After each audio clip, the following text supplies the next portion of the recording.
হুডউইঙ্ক। হুডউইঙ্ক শব্দের অর্থ হচ্ছে বিভ্রান্ত করা, ধাপ্পা দেওয়া বা প্রতারণা করা। আচ্ছা, হুডিং শব্দের অর্থ হচ্ছে তাহলে কি? বিভ্রান্ত করা, ধাপ্পা দেওয়া বা প্রতারণা করা। তাহলে হুভার, হুভার শব্দের অর্থ হচ্ছে বাতাসে স্থির হয়ে ভেসে থাকা। হুভার, হুভার শব্দের আরেকটা অর্থ হচ্ছে কোনো ব্যক্তির পাশে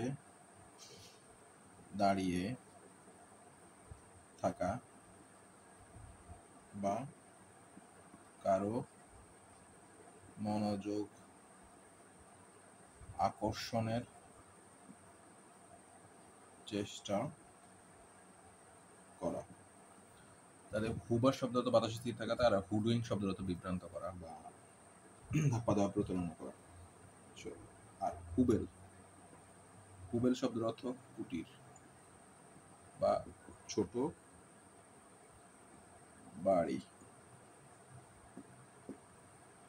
সেখান থেকে আমরা হুব্বব, বিউবি, এইচইউবি, হুব্বব শব্দের অর্থ হচ্ছে হই চই কোলাহল।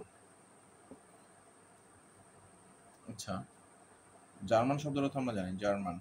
জার্মান, জার্মান শব্দের অর্থ হচ্ছে প্রাসঙ্গিক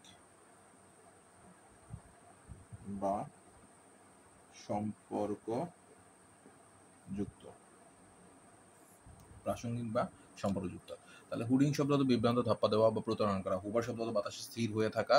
আর এইচওবি হুবার, হুবার আর একটা শব্দের অর্থ হচ্ছে মানে পাশে থেকে মনোযোগ আকর্ষণের চেষ্টা করা। হুবেল শব্দ অর্থ কুটির বা ছোট ঘর, আর হুব্বাব শব্দ অর্থ কোলাহল। জার্মানি শব্দ অর্থ প্রাসঙ্গিক।